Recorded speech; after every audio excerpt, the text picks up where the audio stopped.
The 9,596th meeting of the Security Council is called to order.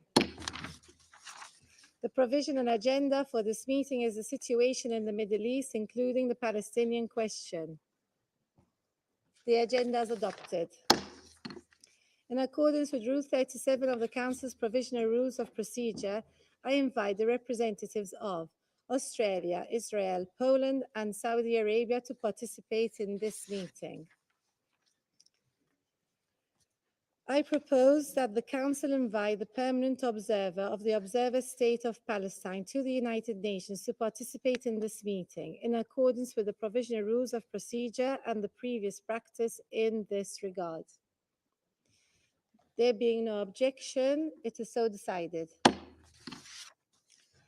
In accordance with Rule 39 of the Council's Provisional Rules of Procedure, I invite the following briefers to participate in the meeting. Mr. Ramesh Ransingham, I'm sorry if I mispronounced, Director of Coordination, United Nations Office of the Coordination of Humanitarian Affairs, and Ms. Janti Seripto, President and Chief Executive Officer of Save the Children. It is so decided. All right, the Security Council will now begin its consideration of Agenda Item 2. I give the floor to Mr. Ransingham.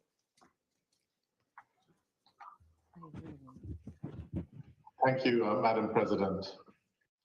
On Sunday, it will be 6 months since the outbreak of this horrific chapter in the conflict in Israel and the occupied Palestinian territory. 6 months of heartache and grief for the families and friends of those killed and taken hostage in the grisly attacks of 7 October. And 6 months of unfathomable death, destruction, deprivation, trauma, and suffering for the people of Gaza.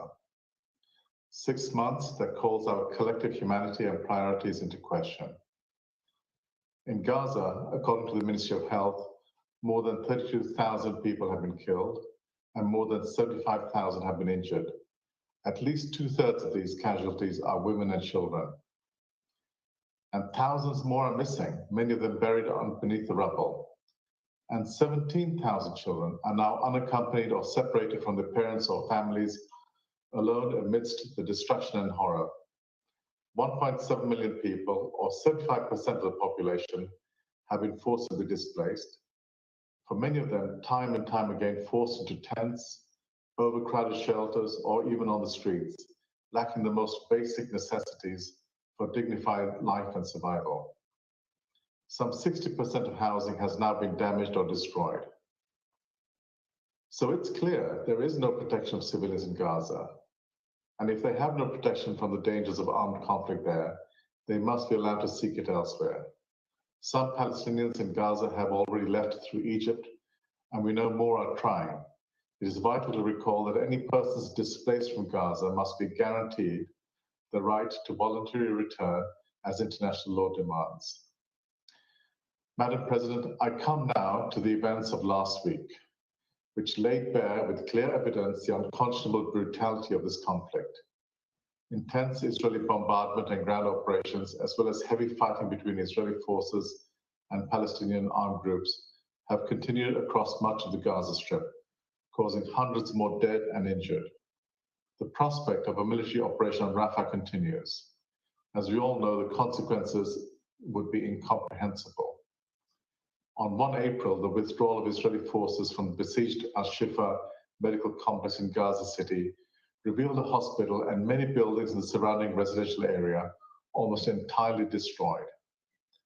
The UN and partners only reached the facility today after repeated requests were denied to help triage remaining patients and assess needs on the ground. Al-Shifa was the largest hospital in Gaza, formerly serving more than 250,000 people.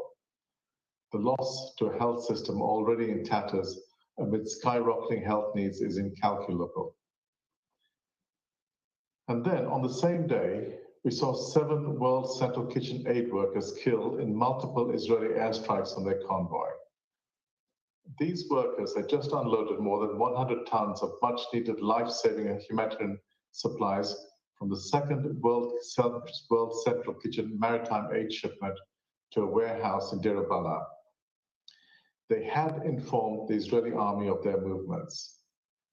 We extend our deepest condolences to the families and friends of these courageous, selfless people who were there to help their fellow human beings in their time of need. Sadly, we cannot say that this tragic attack was an isolated incident in this conflict. They join more than 220 of our humanitarian colleagues who have been killed, 179 of them UN personnel, including many along with their families. I echo the Secretary General's deep concern about clear violations of international humanitarian law that we are witnessing. Allegations of serious violations must be investigated and suspects prosecuted. And all member states can and must use their leverage to prevent and stop violations of international humanitarian law through diplomatic and economic pressure, conditioning arms exports and compliance with the rules of war, and cooperation in combating impunity. Madam President, the incident on 1 April was not just a tragedy for the World Central Kitchen aid workers that were killed and their family and friends. It was also a tragedy for the people of Gaza.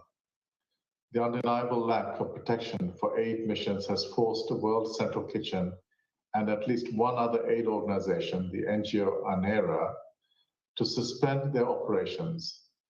Both organizations provide hundreds of thousands of people in Gaza with food each week.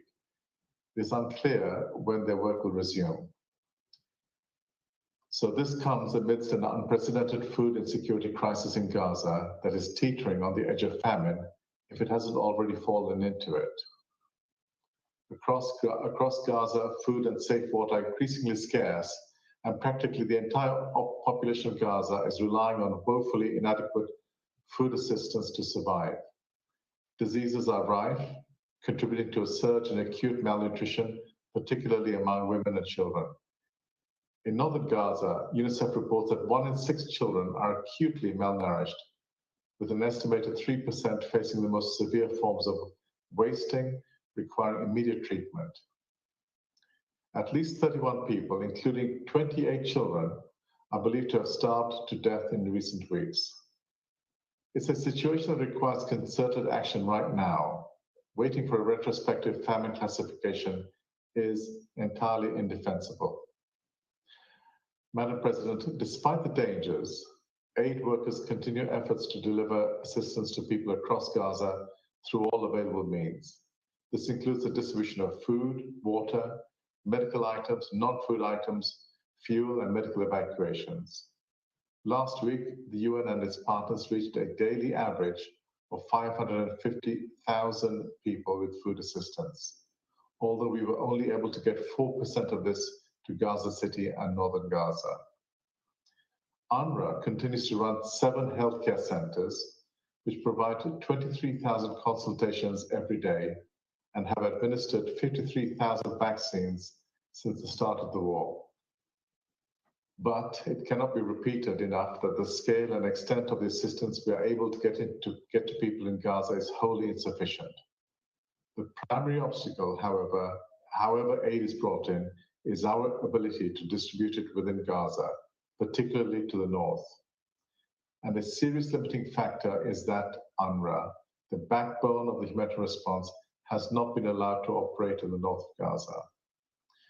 If we are to stave off famine and address the unconscionably catastrophic humanitarian situation in Gaza, UNRWA, and indeed all impartial humanitarian organizations, must have safe, rapid, unimpeded access to all civilians in need.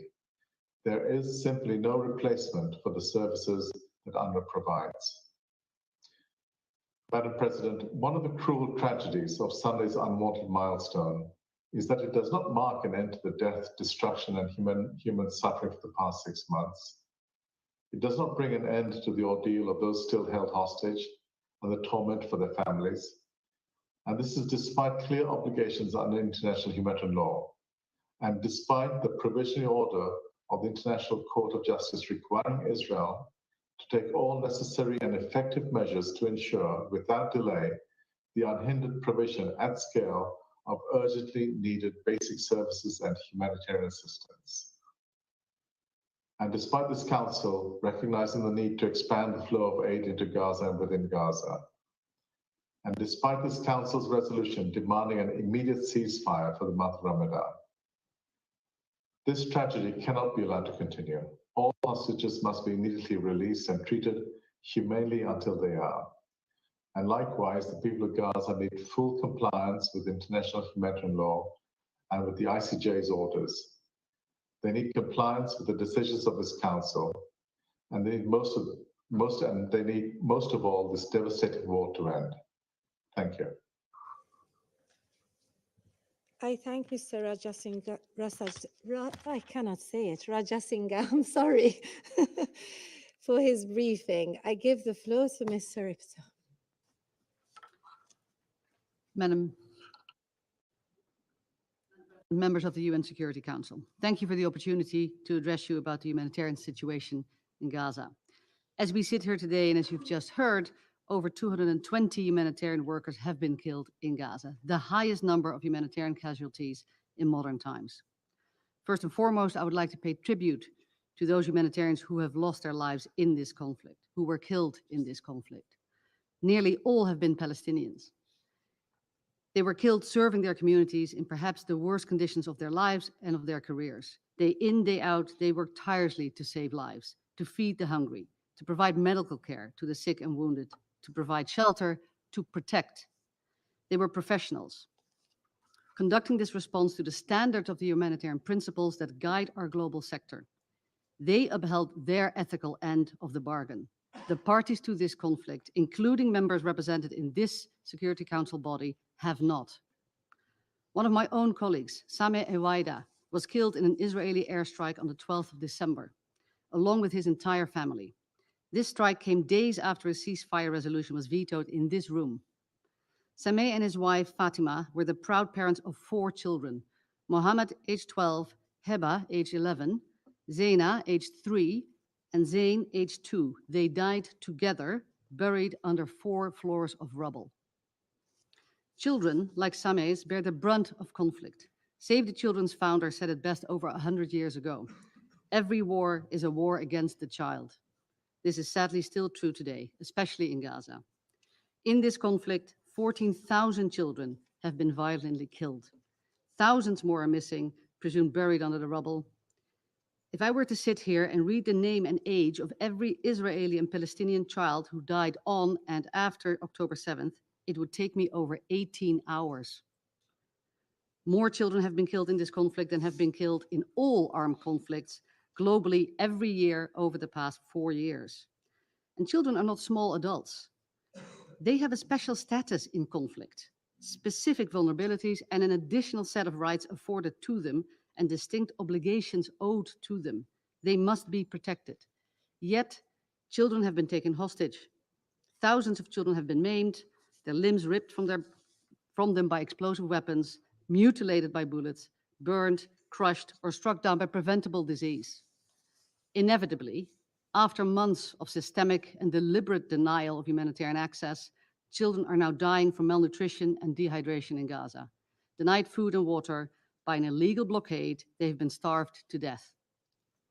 The first thing that struck me when I arrived in Gaza last week was how many children there were, how many of them were actually running around without shoes, over glass and rubble and debris, running around desperately looking for food and water because not enough is being allowed into Gaza. They were visibly, demonstrably malnourished. 350,000 children under the age of 5 are at risk of starvation as we speak. The world is staring down the barrel of a man-made famine. The hunger in the north is of a particular concern, where people have now resorted to eat animal feed or tree leaves. If we continue down this path of all parties to conflict, flagrantly breaching the rule of war and international humanitarian law, zero accountability, powerful nations refusing to use the levers of influence at their disposal, then the next set of mass deaths of children in Gaza will not be from bullets and bombs. It will be from starvation and malnutrition. This indecision and inaction is a choice, and choices have consequences. Severe malnutrition is not a quiet or painless death. As children get hungry, their bodies weaken, their muscles waste, their vision blurs, immune systems fail, organs fail, hearts stop. At this stage, children are too weak to cry. While I was in Gaza, I visited some really excellent humanitarian programs staffed by incredible people, my own colleagues and many others. I saw a field hospital erected in 14 days, using only locally available materials because the other materials were not allowed in. These heroic efforts are fighting against an overwhelming tide of need. There is no sanitation to speak of. The community I visited had one toilet for 600 people. Women stood in line for 3 hours to make use of it. Schools normally form a spine of protection for children, a place where children can seek humanitarian services and normality.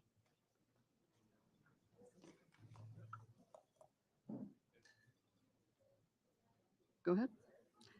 Education is. Wow, that's great. Is that an earthquake? Yeah, Oh, education is. you're making the ground shake.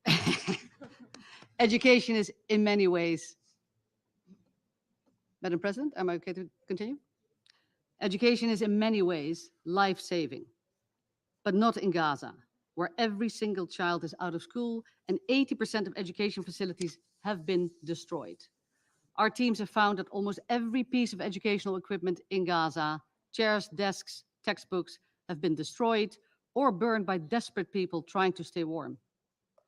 And we're not mentioning even mental health and psychosocial support, the traumas these children and families are experiencing, the horrors they continue to live through. Not one child should be exposed to such death and violence. One mother in that community I visited told me she needed mental health support more than food, which in the context of a famine, of a looming famine, is an interesting comment. Despite the dangers of every day, humanitarians return to work because we believe civilians in conflict have a right to access life-sustaining basics, even when they do not have access to peace and security. And as a global community, we have agreed to international humanitarian laws designed to make this world possible, effective, and as safe as can be expected. But this is not the case today in Gaza. Nowhere is safe, no one is safe. We are hearing world leaders emphasize the importance of access, calls for deconfliction, protection of civilians, speedy investigations, and lessons learned, upholding of humanitarian law, and so on. This discourse creates the false impression that the humanitarian system in Gaza is being prioritized. It is not. Words belie the inaction.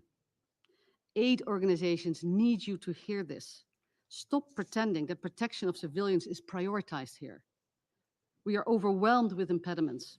Human life is not being prioritized, not the lives of civilians, of children, and certainly not the lives of humanitarians. An investigation is not enough. We need action, we need change, and we need it now. Give humanitarians safe access and a ceasefire, and we can save lives. We know how to stabilize children dying from malnutrition. We know how to treat diarrheal disease. These fatal threats to young children, we address them all over the world, and we have done so for a century. It is not rocket science, actually. It is delicate, but it is straightforward. We know how to do it. We share our coordinates with COGAT and the Israeli military. We do this for every single movement, for every single one of our locations and distribution centers. And we don't get on the road if we do not have confirmation that they have been received and that our movement is deconflicted. What is so unsettling about the deaths of our colleagues from World Central Kitchen last week is that they did everything they were supposed to do, and they were still killed. What do we need from this council? And it is not new news. We call on this council to pass a permanent ceasefire resolution, including robust measures to ensure compliance by parties to the conflict to enforce a ceasefire and resolutions already passed. Member states must stop fueling this crisis with weapons they're selling to the parties of the conflict. And while the opening of Erez yesterday is welcome and long overdue, all crossing points must be opened. We need to flood Gaza with food, water, and aid to prevent further tragedy. We need unfettered humanitarian access in all of Gaza. More aid must be allowed to come in. Commercial trade must resume because markets need to function again. And we must have a plan to finance and rebuild critical infrastructure such as hospitals, schools, water systems, and homes. I know resolutions passed in this room do not immediately lead to change behavior on the ground. I saw that very vividly myself last week. In Gaza, bombings last week, bombings in Rafah seemed to intensify the evening after Resolution 2728 passed. Ceasefires or peace only happen when men with guns want it or when it seems the better option for them. But what happens in this room does matter for accountability, for setting standards we expect everyone to abide by. Therefore, we also call upon the Secretary General to list all parties to the conflict as perpetrators of grave violations against children in the upcoming annual report on children and armed conflict.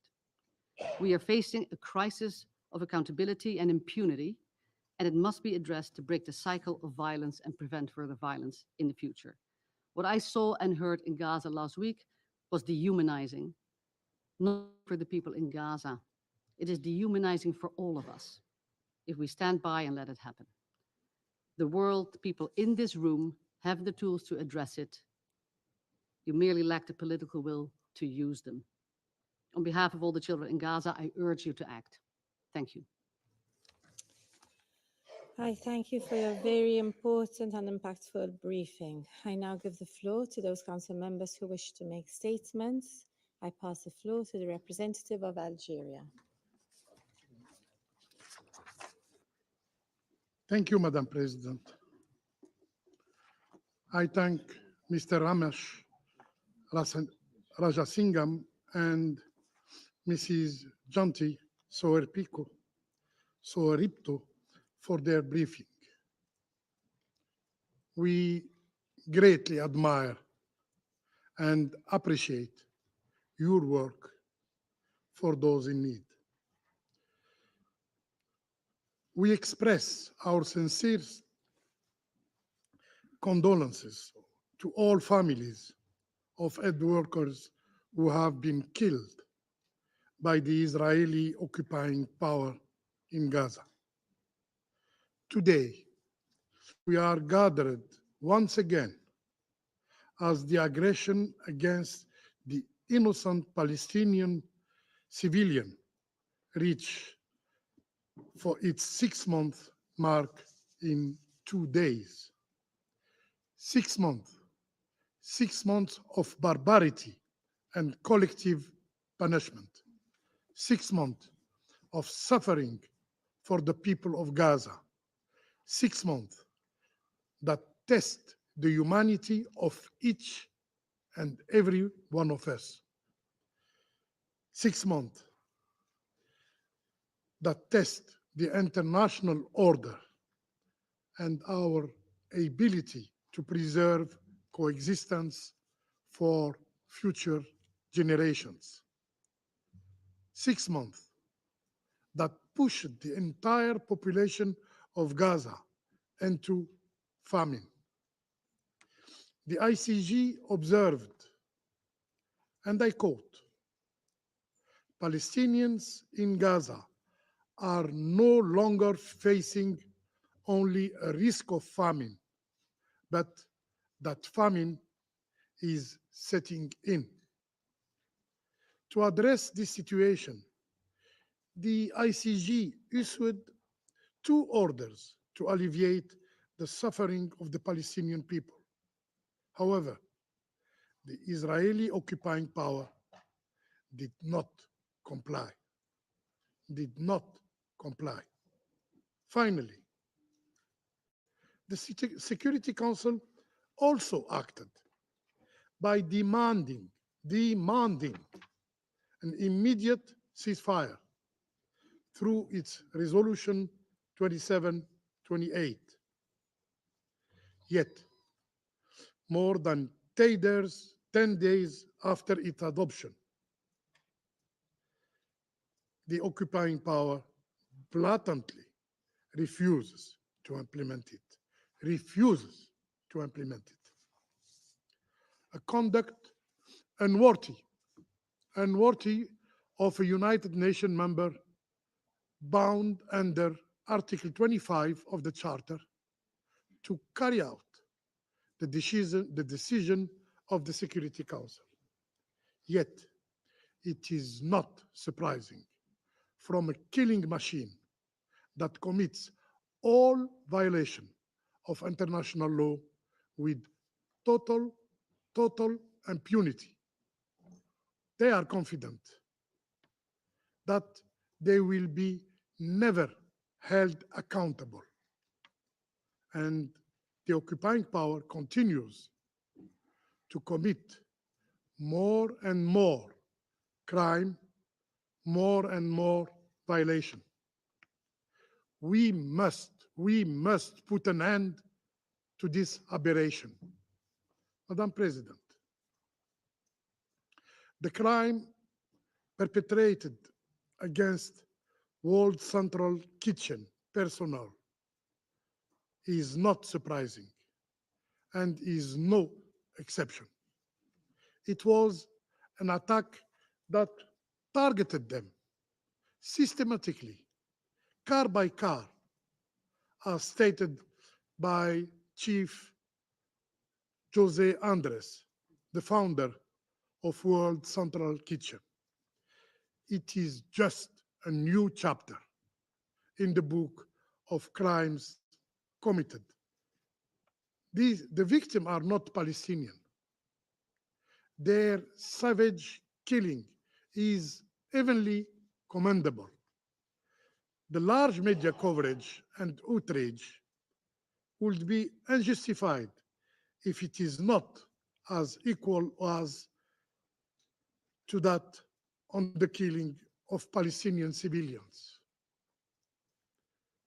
Should we forget that the Israeli occupying power has killed more than 33,000 Palestinians, of whom over 70% were children and women, innocent children and women, since October the 7th. Should we recall that 224 aid workers have been killed by the occupying power since October the 7th? Should we recall that 484 health workers were killed since October the 7th? The occupying powers' reaction to this horrible incident is shameful.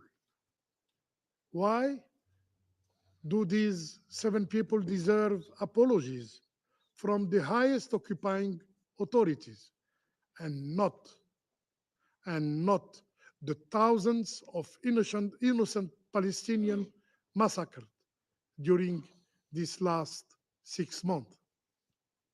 We have heard no apologies from those who proclaim to be peace lovers.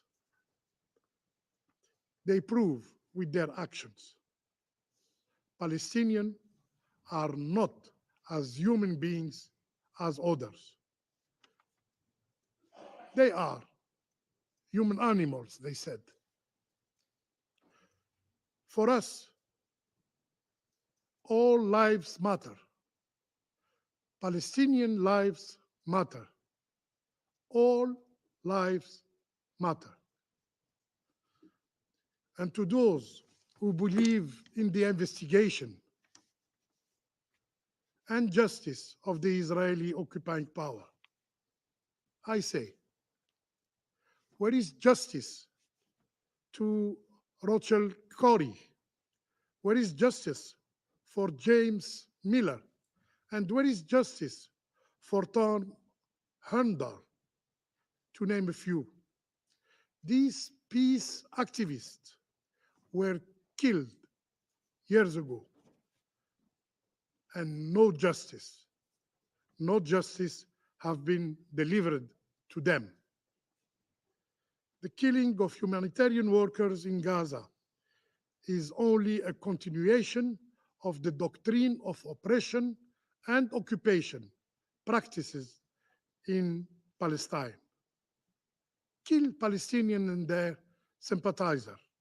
You have carte blanche. And once again, the verdict will be that these were regrettable incidents. And the victim endangered themselves by knowingly entering a war zone, even within the confliction. Madam President, since the start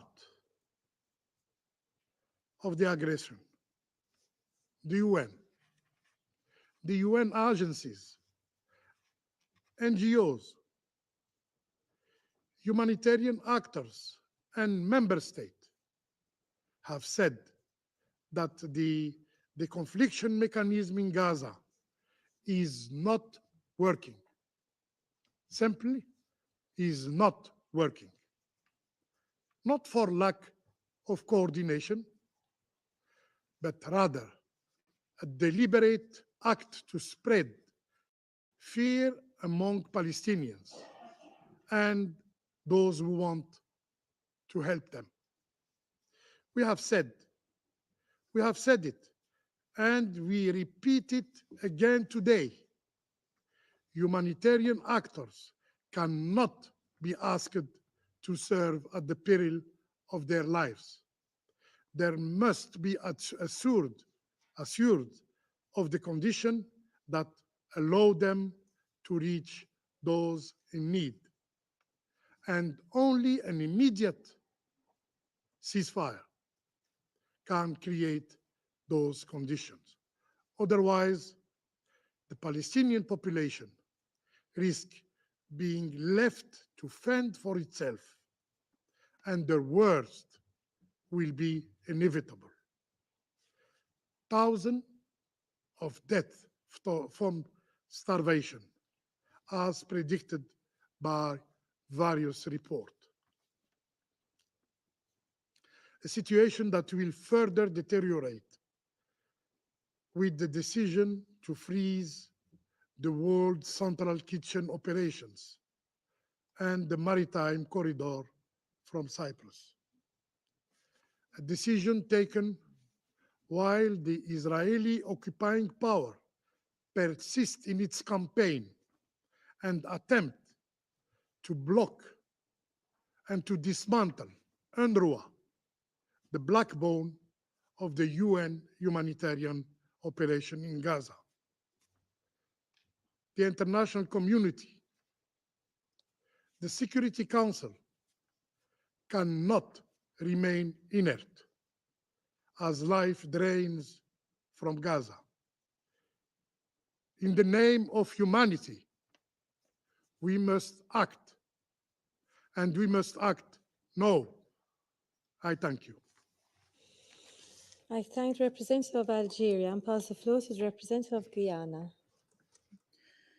Madam President, thank you for convening this meeting.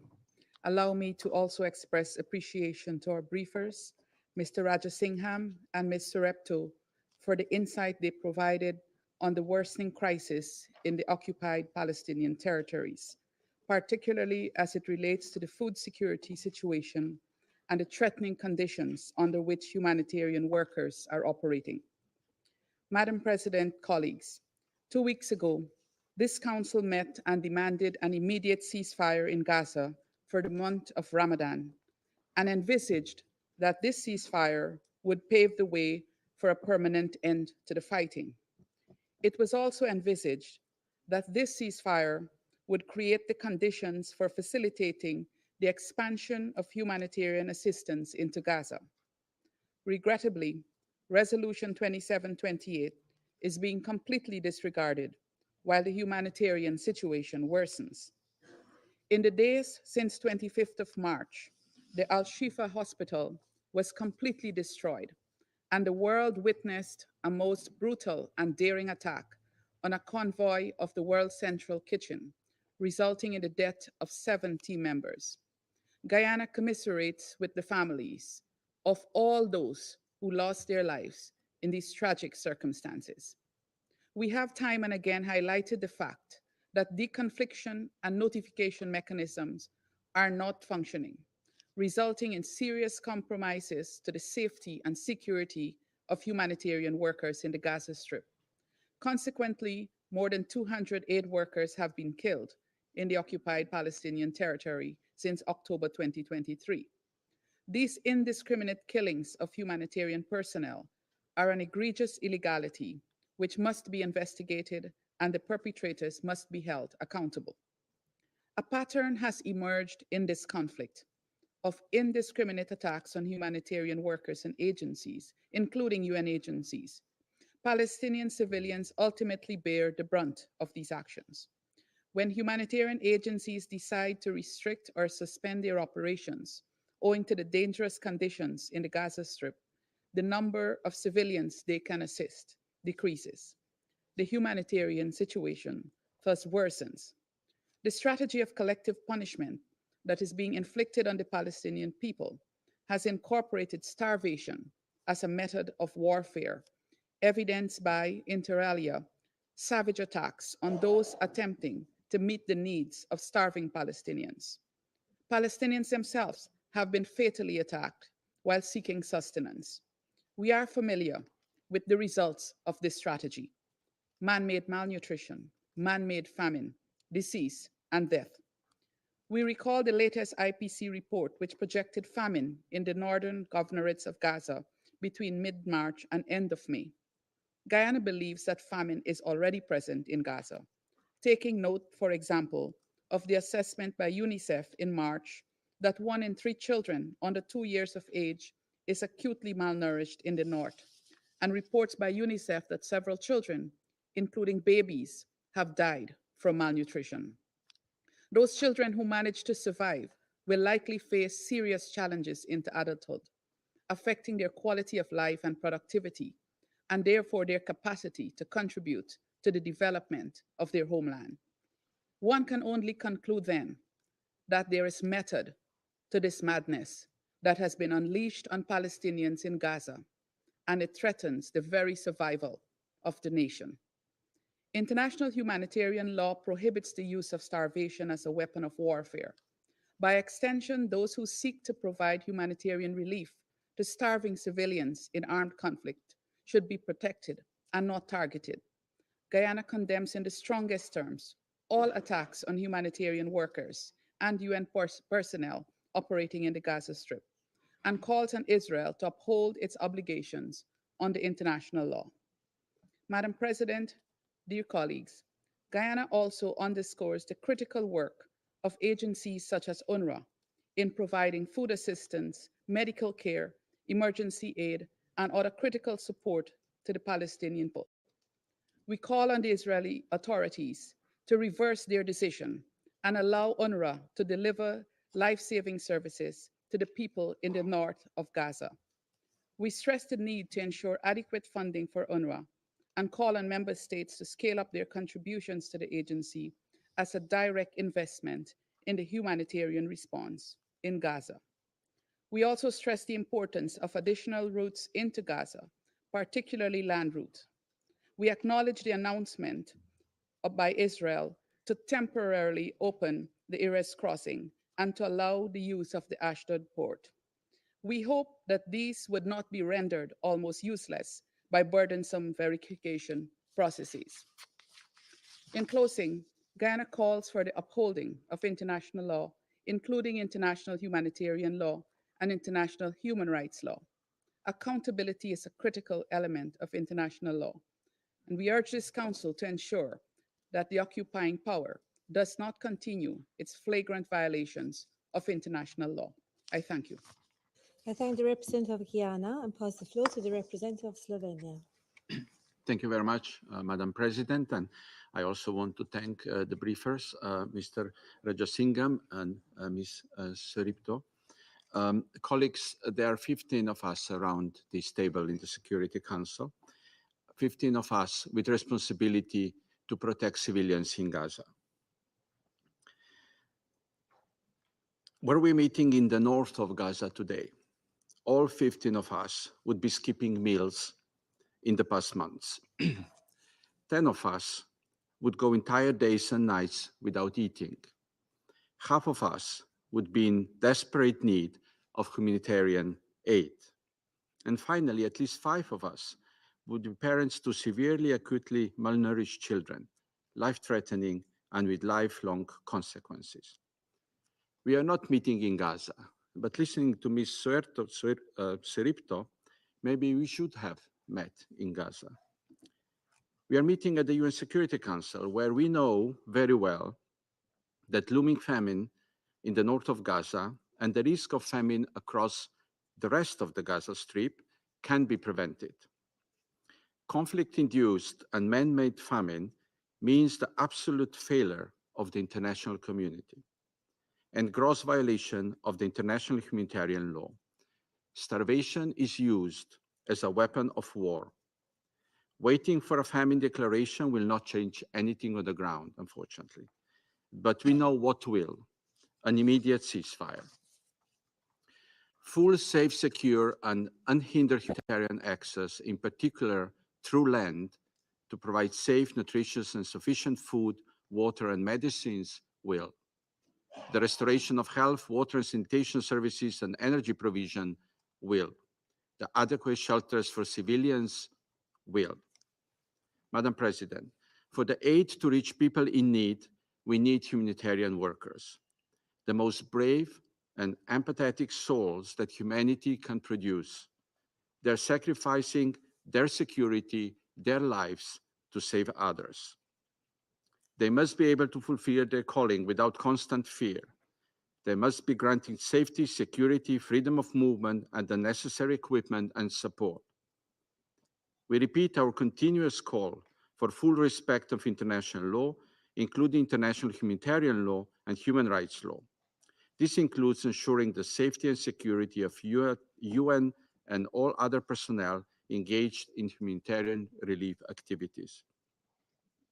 We are profoundly grateful for the efforts and work of the Secretary General and the entire UN system, in particular UNRWA, UN agencies, humanitarian and medical organizations, and their staff.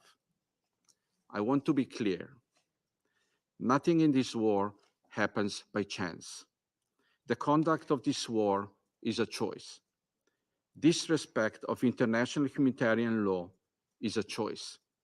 And the consequences of this war, with unprecedented deaths and destruction, and children too weak to cry, cannot be but a choice. With the appalling attack on the World Central Kitchen, earlier on UNRWA, Médecins Sans Frontières, and others, the number of humanitarian workers killed in Gaza has reached 224. We condemn all attacks on humanitarian, medical, and UN personnel in Gaza and underline our call for accountability. The faces of humanity left in Gaza are under attack and have been for the past 6 months. So, colleagues, this Council has adopted 3 resolutions on the situation in Gaza. Most recently, Resolution 2728, calling for an immediate ceasefire leading to a lasting, sustainable ceasefire, the release of hostages, and delivery of humanitarian aid. ICG orders are binding. Security Council resolutions are binding for each and every UN member state. They must be implemented. International order and our collective security depend on respect for the UN Charter, international law, and the commitments that we all adhere to. This Sunday, we will mark 6 months of the war in Gaza.